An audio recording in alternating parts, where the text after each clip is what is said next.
All right, good morning, and or whatever time of day it happens to be where you are. My name is Argo Vermeer, and this is the Collectivism Kills YouTube channel.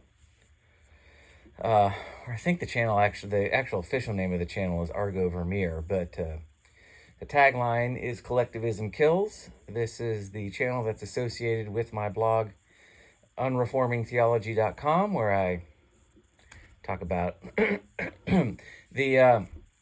the blog started as a response to Reformed theology, which is an ideology, unfortunately, to which I adhered for quite a number of years in the churches I used to attend, and then eventually discovered that that Reformed theology was an abomination of reason, and got out of that. Make a long story short, got out of that, started to do a blog, sort of discussing the severe doctrinal issues, the rank cognitive dissonance and fundamental contradictions in the underwriting doctrinal assumptions. But that's neither here nor there. At any rate, Unreforming Theology started out as a response to Reformed theology, and then it kind of ballooned into, or sort of blossomed into, a blog where I examine the fundamental assumptions which underwrite all kinds of ideas, from political to theological to philosophical, and various schools of thought like social issues, economic issues, science, things like that. So that's the blog, unreformingtheology.com. If you like that kind of thing this kind of thing in written form, you can go there. But excuse me. But today we're going to do part 2 of the voting lie, and today I was going to try to focus on more of a less abstract example as to why voting doesn't work. And the reason why it's so many days between this upload and the last upload is because I was writing out part 2, and I'm not sure how successful I was at making it less abstract. But again, I have no concern that anybody who's listening to this can understand what I'm getting at. Obviously, to be here requires that you be a little bit out there, like me, in terms of our perspective and how we examine reality, and almost certainly higher IQ than average, because this is not easy. This is not an easy, dealing in the realm of metaphysics is not particularly simple. It's not a simplistic, sort of either academic or philosophical context. So I have no doubt that however abstract I may get, and however intricate and detailed my thought experiments are, I don't have any concerns that the people listening will understand what I'm saying. I was hoping to make it a little bit more abstract, a little less abstract, in order to make the ideas a little more accessible to people you may want to share this kind of information with, but I don't know. But at any rate, so today we're going to do part 2 of the voting lie, and we're going to continue with that. If you want to get caught up to where we are, you can listen to part 1. I need to be careful. I'm not suggesting that I'm, Mr. Genius or anything. Most things I'm not actually good at all. I have a few things that I'm good at, and the rest I'm average or below average, like the rest of us. So I tend to think that I have an aptitude for this kind of thing, though, and I think the people that would be interested in what I'm saying would also have the aptitude capable of accessing these ideas. But it's not really a shameful. I'm not really shamelessly praising my listeners, but maybe subconsciously I am. I don't know. I'm trying to stroke your ego so that you like and subscribe. I don't know. So far, that doesn't seem to be working, but sorry if I seem a little lethargic today. It's been quite a week. Have you ever had one of those? It's like one of those weeks where you have to go no contact with a family member. You ever had one of those weeks? Yeah. Yeah, it's been one of those weeks. So, yeah, forgive me if I'm a little lethargic and a little out of sorts, but we'll get through it. But if I'm not my usual spurgy self. It's been quite the week, at any rate. Yeah, it's one of those weeks where I wish I drank, or at least drank more. Okay, so the voting lie. Sorry about my. It's that time of year. The weather's changing, so I have real trouble with throaty stuff here. Okay, so the voting lie, and why you are a citizen slave. And again, I'm not telling you that you should vote or shouldn't. You do whatever you want to do. I'm just telling you it doesn't make any difference. You can vote. It's not wrong to vote. It's not immoral. I just it doesn't really affect any real change. It's not efficacious to, well, certainly what people in this country think it's efficacious to, which is protecting their rights as individuals and their freedoms and liberties and all that. It doesn't do that at all. It's a game you play with the ruling class. That's all. It's a motion you go through to maintain the illusion that you have some sort of autonomy in this socio-political relationship that you have as a member of the masses with the ruling class. You don't. They don't cooperate with you. I've been I listen to all kinds of stuff. I listen to capitalist, I listen to communist, and it all goes, the communists are convinced that the West is just a horrible, evil place, that just doesn't do right by its citizens, and here's why. And then the capitalists in the West are like, oh, the communists are so horrible. Look at their history. The communists simply don't do right by their citizens, and we need more capital. It's free markets. And the communists are like, no, it's not capitalism. It's elevating the people to a place where money is much less important, and that's the key to happiness or whatever. And look, this is the truth that you have to understand. This is the truth that we as a people need to understand. Look, we are ruled. We are governed. And to be governed is to be ruled. And to be ruled is to not be cooperated with by definition. The authority and submission relationship that you share with your government is the same fundamental relationship that a master shares with the slave. It's authority and submission.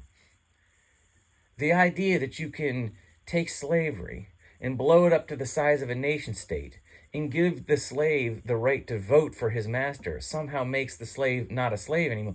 It's ludicrous, okay? Governments are not in the business of caring for their citizens. They are in the business of ruling them, of governing them. And as I've said before on this channel and on my blog, that an old acquaintance of mine turned me on to many, many years ago, government is authority and authority is force. That's it. To be governed is to be ruled, is to be forced. That's the master-slave relationship. It is authority and submission. That's the fundamental political relationship that you share with your government. Authority, theirs, and submission, yours. It is not cooperation. If it was cooperation, there would need to be no law. The law is not a set of rules that we all agree to follow, us in the ruling class. The law is the means by which the ruling class can coerce the masses into thinking and behavior that promotes the ruling class, because the law, without the authority to punish the disobedient, is nothing. The law, by definition, implies coercion. It implies the practical, coercive authority of the state. It's not cooperative. The law is not cooperative. Without the ruling class, without the authority, without the government, the law is nothing. The government is the law. And you do what with respect to the law? You obey it. That's it. Governments are not in the position, they are not in the business of caring for the people. Governments are in the position of ruling them. Governments don't care for people, they own people. The idea that the government is your parents and you're the children they must look after. Okay, we accept that parents have a certain amount of authority over their children, but the children, you see, in this scenario, the children grow up. In the scenario which involves the parent as government, the children never get to grow up.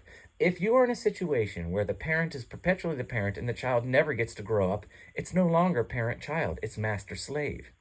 The authority is perpetual. So you can vote, but the fundamental relationship that you have with your government, rooted in the fundamental metaphysical assumptions which underwrite the state, preclude that voting will do anything more than perpetuate the authority of the ruling class. It's simply a means by which they can get you to assume and believe and think that somehow the slave has some say in how he will be enslaved. The whole thing is a fallacy and a farce if you examine it at the fundamental, if you examine it at the level of the fundamentals, if you understand why we must have government. Why is no government never on the ballot? Why can you never vote for no office of the president? Why can't we just not have a prime minister? How about that? How about you can choose candidate A or B, or you can vote that there's no person of political authority. How about that? You notice how that's never on the ballot? No, because the idea is we have to have government. Man must be governed. Man cannot be left on his own ungoverned. You understand there are metaphysical assumptions which underwrite that very premise. The reason why you vote is rooted in the idea that you must have government. And the metaphysics which underwrite government say man must be governed. Man is insufficient in his own nature to apprehend truth and act in service to it. Therefore, if we let him alone to do whatever he wants, man will bring about his own extinction. It'll be an orgy of chaos and destruction. We must have government. The very fact that you must be governed precludes the idea that you can actually vote for who governs you. If you could vote, if you were in a position to know how you should live, you wouldn't need government. Therefore, you wouldn't need to vote for one. You see what I'm saying? So I'm getting long-winded, and yes, I know I need to get to the doggone point, and I will. But I've said this stuff a million times, and I'm saying it again so it sinks in. You can vote all you want. It's not going to make any difference. The evolution of government follows a prescribed path that follows from the metaphysical assumptions, which are false, by the way, and are irrational, but it follows from the metaphysical assumptions to either collapse or totalitarianism. There's no other place a government can go. Doesn't matter the kind of government. Doesn't matter if it's a democracy or a dictatorship, communist or capitalist, it's going to go the same way because the metaphysics are always the same. Okay? And so there's no voting that you're going to do that's going to make anything better. The Constitution, my friends in the States, is not coming back. In other words, the Constitution that you think, the idea of the Constitution is bringing about the liberty and freedom and autonomy of the masses. That's not happening. You can love it all you want. You can salute your flag every morning. None of that means anything. There is no person you're going to elect that's going to ever roll back the evolution of the state. That is impossible. Evolution, it doesn't de-evolve. The state proceeds inexorably and ineluctably from premise to conclusion. There's nothing you can do to stop it. There's nothing you can do to stop it by voting. I'm a pacifist. I'm not suggesting this is not a revolutionary type channel. I'm not into that at all. I recommend everybody be a law-abiding citizen. That doesn't serve you any good to try to run up against those who have authority over you. Your best bet is to be a law-abiding citizen and use the means that you can get legally and are afforded to you legally to get the truth out there. So I'm not saying, so don't hear what I'm not saying. I'm just saying that there's no way that by voting you're going to change the fundamental outcome of your state. It's going to go the way it's going to go, which again is either going to collapse into a sea of under the weight of its own contradictory metaphysical premises, or it's going to become a totalitarian state, and then it'll collapse. And no voting, because voting is part of the system. Voting concedes the very metaphysics that bring about that collapse, or that totalitarianism, you see. So voting, you can vote. Nothing wrong with voting. It's just not going to do anything. There's fundamentally, efficaciously, practically, there's no difference between you just taking a nap and voting. It's just not going to matter. It's just not. It's not going to matter. It isn't going to matter. So if you want to vote because it makes you feel better, go ahead and vote. But if you'd rather take a nap that day or go see a movie or do literally anything else, don't feel ashamed. And don't feel guilty if your candidate doesn't win. You weren't going to help anything anyway. They're all the same. All candidates, once they occupy the position of power, become a part of the machine, which is marching inexorably to its conclusion. Okay? So, now that I've managed to ramble on for 15 minutes without getting to my point, like I said, people, it's been a long week. This might end up being 3 parts where I wanted it only to be 2, but it might be 3. So, here we go. Sorry about that. I precariously balanced here in this chair with everything. My my setup in my office is about as high tech as this blog is, or about as well. Anyway, okay. So the voting lie part 2. All right, I'm going to read from my notes, and here we go. But let's see if I can convince you of the fallacy of voting. The fallacy of a democratic representative government of and by the people, in scare quotes. In perhaps less abstract terms. How would or how could we describe the relationship between those who vote, so the masses, the governed, which means the ruled, so those who vote, and those whom are voted for, the political leadership, our governors, which means our rulers? In other words, what is voting supposed to be fundamentally, politically, in the philosophical sense of the word, politically, the philosophical sense of politics? How human beings are to interact based upon what they know to be true. So in the philosophical sense of the word, politically, what is voting? Well, it's a social contract, right? The ruled elect the rulers that are in turn supposed to represent them, right? It's a means by which the masses, the ruled, are to manifest themselves socially and generally. So the means by which you and I as a member of the masses are going to manifest our existence from birth to retirement or birth to death is going to be defined and organized according to our society. And our ability to vote is supposed to give us some say in how our existence is going to be expressed in general. So the ruled, the masses, shall define, describe, quantify, and qualify their very existence by their relationship with the ruling class, and hence the vote. The idea that the ruled get some say in who rules them. The governed get some say in who governs them, okay? So the very existence of the ruled is manifest and iterated by the relationship between them and their rulers. The vote is a political contract between the rulers and the ruled. And the political contract is a social contract. And in the sense that it describes and defines how society shall be structured, and it is within the confines of this society that the masses shall exist. The vote then suggests that the masses shall have a say in how they shall exist. They shall have a say in how their rulers shall rule them. You see? So, the vote is a social contract between the ruled and the rulers to define and describe how the ruled shall manifest their very existence. Okay? Okay, so, and we hope that this vote makes our existence more free, more liberated.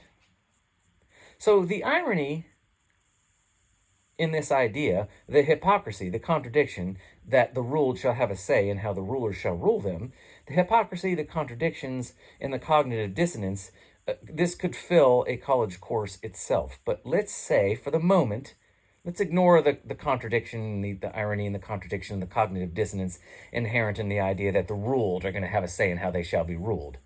The ruled are going to have a say in which rulers rule them, and that supposedly is going to make their lives more free. The slave gets to choose his master and gets to say how he shall be enslaved, and somehow that makes the slave less of a slave. We're going to ignore the fundamental, the rational atrocity in that assumption, which underwrites the vote, by the way, and we're going to ignore that. Instead, we're going to ask ourselves, does voting actually do what we're told it does? Is voting actually efficacious to its proposed objective? Does it allow the masses to have some say in how their existence shall be defined?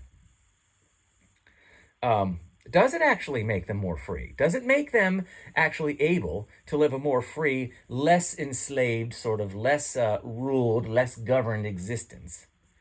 As we're told it does. You know, if we have the vote, if we can vote for our governors, we shall be less governed. We shall be more free, right? That's the whole point. If we are able to vote, have a vote, and who our governors are and what our governors do, then we are therefore going to be more free, which means what? Less governed. We're more free to make our own choices and less obligated to somebody else's will, somebody else's authority. Again, ignoring all the massive contradictions obvious in this. Okay. So, okay, to summarize thus far, voting is a contract for how the masses are to manifest their existence. The existence being defined as the relationship within their society, which is governed according to the authority of the ruling class. Okay. The masses shall vote for those who shall govern them. What does this mean then? Govern them how? According to what? Well, according to law, of course. In other words, the masses shall vote for rulers who shall enforce the law, and the law shall dictate the values to which the masses shall be fundamentally and entirely obligated. So, they govern. Your government governs according to what? According to the law. So you're going to vote for rulers who enforce the law. And what does the law do? The law dictates the values to which the masses shall be obligated. Okay, how does this work? All right, well, the law, its power and its efficacy are entirely dependent upon the presumed authority of the rulers, of the ruling class. You see, without the material, violent, coercive power of the ruling class, the law is only a rank abstraction. It's ethereal. It's entirely conceptual. And it is eternally subjective. It has its objectivity, its praxis, its efficacy in the material, violent, coercive power of the ruling class. So the law is only the law insofar as it is a function of the material, violent power of the ruling class. Without that authority, which is, and authority is nothing more than the ability to use violent, material, physical, coercive power upon the masses. Without that authority, the law is nothing. The law is an abstraction. It's entirely subjective and ethereal. It's just a figment of your imagination. It's not real. Its reality, its efficacy, its meaning, its relevancy is in the power of the ruling class to use violence to compel it. Okay? So this is the law. And this law shall dictate the behavior of the masses. In service to what? In service to a set of values rooted in a set of ideas, which are rooted in a set of assumptions about the nature of man, mankind, or humankind. And thus implies a set of fundamental assumptions about how man's very existence should look. Okay? So the law dictates the behavior of the masses in service to a set of values, which is rooted in a set of ideas, which are rooted in a set of assumptions about the nature of man. And this implies a set of fundamental assumptions about how man's existence should look in the world. So in summary, the rulers shall dictate how man shall live, how he shall behave. And since action follows values, the rulers thus, by corollary extension, shall dictate what man shall value. And since value follows ideas, beliefs, assumptions, and knowledge, the rulers thus shall dictate what man shall think, and thus how man shall think. And because man is metaphysically defined according to his existence relative to his rulers, the government, man shall think collectively. Okay, so I know that's a whole lot of philosophical word salad there. But the point I'm trying to make is that the law which the authority enforces upon the masses is not merely a set of behaviors that it wants, that the government is asking you to follow. And so if we have, in other words, the idea that the law makes you free, or following the law, which the government enforces, can somehow make you free, is an underwriting fallacy of why voting doesn't work. Because the law is more than that. The law is more than just a set of behaviors. Why does the law say you should behave this way? Well, because the law is implicitly saying these are the things that we should value. And value follows the ideas that we have about what's real, and including man. And the ideas we have about what's real are rooted in assumptions we make about the nature of that which is real, man and reality. So the law, in its ability, the ability of the ruling class to wield the law is the ability of the ruling class to dictate the terms of man's existence, right? So the idea that you're going to vote for people who can dictate the very terms of your existence in order to make you less obligated to them is a clear fallacy. It doesn't, do you see what I'm saying? It's a contradiction in terms. The idea that you're going to vote for someone who represents the authority to define the very nature of your existence, meaning that absent that authority or removed from that authority, you don't have any meaningful existence. So so the idea that you're going to vote to be free, to be removed from these people who define your existence makes no sense. Because a removal from this authority, which is ostensibly what the vote is supposed to do, translates to the idea of a reduction in the actual legitimacy of your existence. So, again, like I said, this is fairly hardcore philosophy and hardcore metaphysics, but I'm trying to get away from the idea that the law is just this sort of, that the law is just some conveyance to freedom. And that if we can just vote for the rulers who enforce it, somehow we can become more free. No, you need to understand the law is much more than just simply a set of rules we follow. The law is rooted in ideas about how man should exist and how he should be compelled to exist by his authority. So the idea that voting makes you free, it doesn't. It can't. Because the very relationship you have between the authority of government and you is rooted in ideas about your very existence.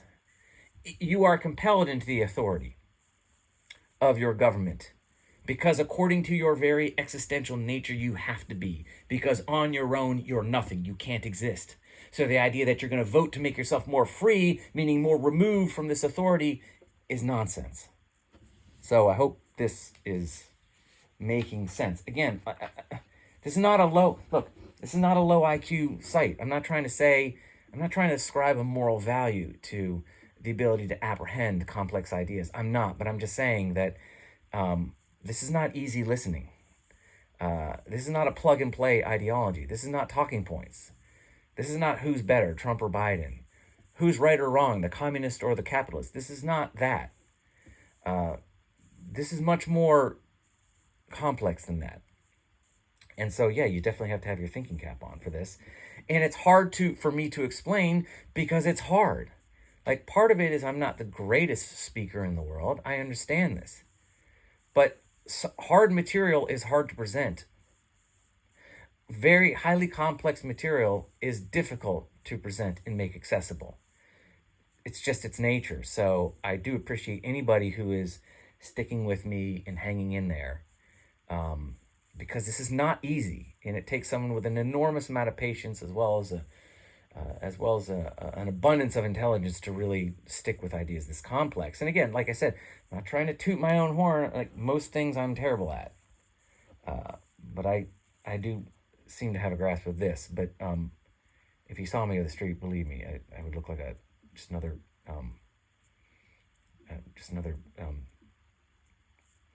well, anyway, I would just look like another, middle-class American fuckhead for lack of a better term. So, pardon my French there. I apologize for that. But I'm just saying this here is complicated and it's not easy. So, okay. So because man is the law, as I was trying to explain, or hopefully did explain, the law, in part, will determine how you shall think. And because you are a member of the masses, as far as the government sees you, and the government wields the law, and the law will dictate how you think, the law is going to dictate that you think collectively.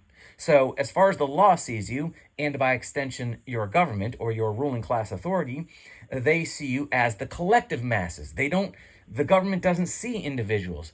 Government is a collectivist institution. It is rooted entirely and utterly in collectivist metaphysical premises. It is a collectivist institution through and through. The government, your ruling class, does not see individuals. If you're looking out from the state at the people, you cannot see individuals. You are seeing them from the metaphysics, from the metaphysics of collectivism.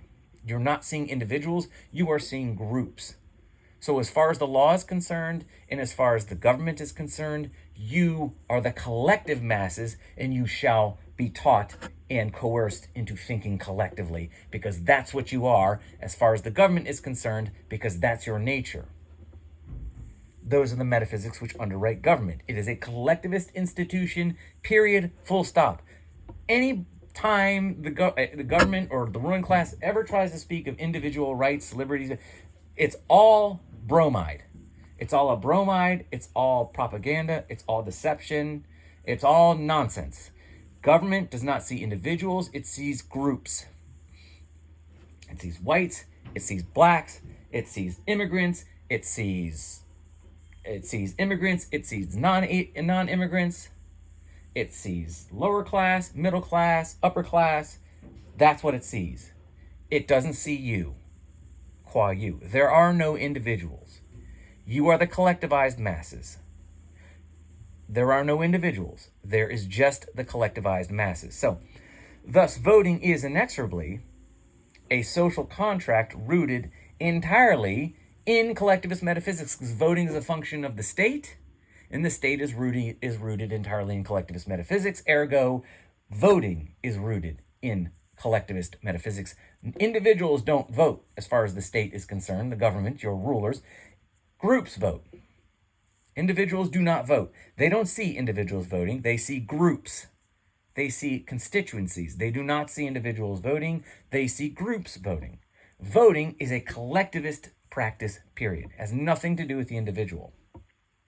So voting is a social contract between the ruler, or the rulers, the government, and the collective masses, period. It's not a social contract between you and your government. It's a social contract between the masses and the government.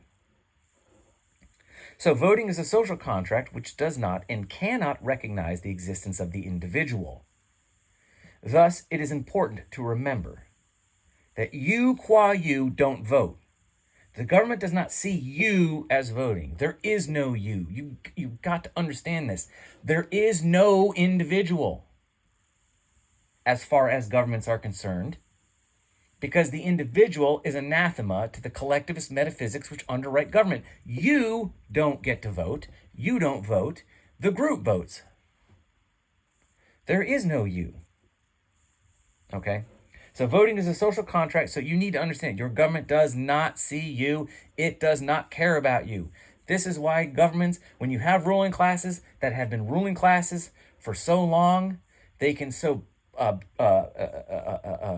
in such a blasé way and so blatantly sacrifice hundreds of thousands of people in service to their political ideologies and their political causes, because they don't see people anymore. They just see groups. They see numbers. Oh, it's only 100,000 people died. It could have been 1 million, so it's not that bad. This is the problem when you have people who stay in positions of political power for so long. They stop seeing individuals. It's just numbers. It's just groups. It's just masses. No one actually exists. No individuals actually exist. We can bomb this country to get our way, and it'll cost us 10,000 citizens might die, and we can try to overthrow this government, and we'll only lose 10,000 citizens in the preceding riots which follow this collapse of this government. That's not that many. It's only 10,000. They see numbers. They see groups. They don't see individuals. This is the danger here. Okay. So it's important to remember that you, qua you, don't vote. The vote is, in its most benevolent and honest sense, it's nothing more than the state attempting to govern according to consensus. This is the vote in its most benevolent. Okay? That's as good as it can get. The best the vote can do is to enable the government to govern according to some kind of collective consensus. If they can just get all of the people to agree on something, or at least the majority, then they know they're making the people free because it's consensus. All of the people agree, and this is what we're doing, ergo, the individual is free. We have granted individual freedom to the masses because we have allowed them to vote, which allows them to develop a consensus about how they want to be collectively governed.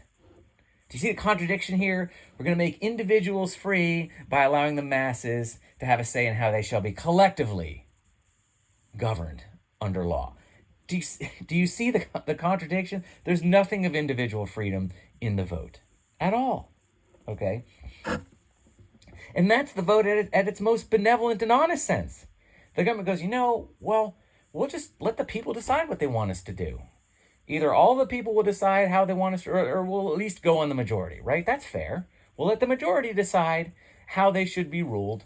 And alakazam, poof, voila, freedom, individual freedom, liberty, justice, democracy, America. No. That's not how individual freedom works at all. Again, this kind of thinking, as benevolent as it may sound and seem, is really just an iteration and expression of collectivism, which hates the individual. It rejects the individual as an imposter to reality and seeks to subsume him and consume him and integrate him into his group identity, period. Okay? So, no, the vote seeks the same thing that all collectivist metaphysics seek. All iterations of collectivist metaphysics seek, which is to destroy the individual and relegate his existence to merely an expression of a group identity. That's all. That's all the vote does. No matter how wonderful it may sound and how wonderful democracy may sound and how wonderful, the majority and we all get to decide, as great and wonderful as that might sound, it's all a lie. It really ultimately does nothing for you as an individual. It's just an affirmation of the collectivist metaphysics that hate you and want you dead and want you entirely subordinated to a collective identity or group identity. So, but that's the vote in its most benevolent and honest sense is just the idea that the government can, if the government just governs to a consensus of the masses, well then that's freedom. But again, voting according to consensus means explicitly that the government seeks not to govern according to what the individual desires or needs, but according to what the masses, the group of the governed, or at least the majority of the masses desire or need. You qua you as an individual do not exist to your rulers, do not exist to the state, do not exist to the idea of voting. There is only the collectivized masses. There is only the mass. And voting is nothing more than an attempt by the rulers to cooperate with those they rule, as wonderful as that is. And we can thank, look, I'm not saying, again, I've said this before, rulers are not, most of your politicians are not rubbing their hands together thinking how they can screw the American people. I'm sure there are more of them now than there used to be. But no, it's, in their mind, they're thinking this, like, their intentions are good. They're like, look, I don't want to have to rule you. I want to cooperate with you, so I'm going to let you vote. But this does not negate the metaphysics that underwrite the institution of government. As long as the government exists, it's going to be a collectivist institution, which means it's going to exist to enslave the masses into a collective identity, which is coerced under law or governed under law, which means the masses shall be ruled by their political authority. No amount of voting or appealing to cooperation is going to change that. Government takes the individual and it integrates subordinates him to a collective identity, the existential terms of which are going to be dictated to it by the ruling authority under law. So there's nothing of cooperation. I understand the benevolent intentions. And I'm not saying politicians are evil for the most part. Some are, some aren't. You have a certain percentage of psychopathic and narcissistic governors, just like you do a certain percentage of narcissistic and psychopathic plumbers and truck drivers and homemakers. There may be more in government because narcissists and psychopaths do tend to gravitate towards positions of power. But overall, I think the vast majority of politicians you would run into are people you would be happy to leave your kids with for an afternoon and would have no fear that anything bad would happen. They're not bad people. This is why I'm nonviolent. I'm not into the revolution because I'm a voluntarist. I look at individuals. I don't look at institutions. I look at individuals, and I'm not interested in individuals. I'm not interested in violence against individuals, and that's what politicians are at root. Even though they're in a collectivist institution, they're individuals, and most of them are good. This is why violence is not the answer. Violence and death are not the solution to the problems of life. Life is the solution to the problems of life. Death is the problem, right? So why would you want to compound the problem with more death, But what I'm saying is that no matter how benevolent the intentions are behind the idea of voting in democracy, it doesn't do anything ultimately, except promote the very collectivist metaphysics that enslaved the individual in the first place. There is no such thing as the rulers cooperating with the ruled, just like there is no such thing as the master cooperating with the slave. It's a contradiction. It's 2 + 2 is 5. It's a square circle. These things cannot be manifest in reality. It's impossible. Reality and your very consciousness has no frame of reference for contradiction. It has no frame of reference. Reality and your very consciousness, your conscious conceptualizing frame of reference has no frame, your conscious conceptualizing self has no frame of reference for contradiction. You could not recognize a square circle. You could not recognize 2 + 2 is 5. You could not recognize a master cooperating with a slave. Because this kind of thing is rejected by reality and it's rejected by reason, the very root of your consciousness is rational consistency. Without rational and conceptual consistency, you wouldn't be conscious. Because you couldn't say anything was true. Truth is true according to what? Rational consistency. These are irrational, contradictory ideas. They cannot exist. Reality rejects them, and your consciousness rejects them. They are anti-real. They are anti-reason. There is no such thing as a master cooperating with a slave. In the same way, a ruler cooperating with the ruled. 2 + 2 is 5. A square circle. A married bachelor. It's a contradiction. Doesn't exist. Doesn't exist. And that's why the vote will fail. The idea that voting is going to magically make 2 + 2 = 5 will not work. Okay? So voting is the idea that the government seeks to cooperate with the governed. Okay, I think I'm going to stop there because I've already gone for almost 45 minutes and my throat's getting dry. And I think that's enough for you guys to ruminate on. Now, I know I haven't gotten away from the hyper abstract part. And I'm trying to, and I don't know that I've made this any more accessible to the less apt with respect to this subject than you or I. But I'm getting there. Like I said, it's been a long week. It's been not a great week. And I'm a little running out of steam here. So I will stop here at part 2, and I'll do part 3 next. And hopefully once that wraps up, I'll get back to the series I'm doing on why the dissident right doesn't understand individualism, because nobody seems to understand the difference between individualism or collectivism, except for a small handful of weirdos like myself. And so having said that, I hope you guys have a great day and a great rest of the week. Thank you to the tiny, tiny handful of people that come here. I really appreciate your time and attention. It's great. I like to do this, and I'm glad that there's an audience, even if it's a tiny one. I really appreciate it. I really hope I don't come across as arrogant. I don't know that we should be afraid to say that we're good at something. That doesn't make us prideful. I certainly don't ascribe any moral superiority to my metaphysics. I'm an individualist. So all individuals have the exact same moral value. The only time an individual's moral value is not equal among him and his neighbors is if they violate morality. They violate the ethics of morality, which would be to And of course, the violating moral ethics is exactly what you think it is. It's theft, it's abuse, it's violence, it's murder, it's fraud, that kind of thing. No, those people have less existential moral value as individuals. That is true. But simply being better at some academic subject or better at some skill or trade doesn't make you morally superior or better in any way. And as good as you are at something is as bad as you are at something else. So I don't say that this is complicated and only, people who have a real aptitude for this really can get it, which is why it's going to be hard for, a lot of people to access this kind of information. I hope they can over time, but it might take a little while. More people will have to think a little bit longer and harder than maybe other people.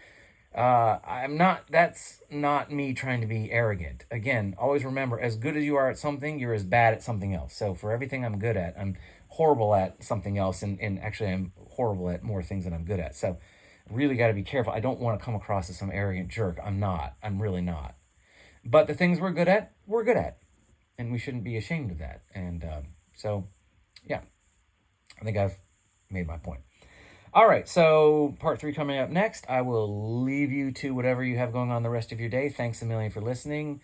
Love to you all, and I will check back in with you, hopefully not in the too far distant future. All right, take care. Bye.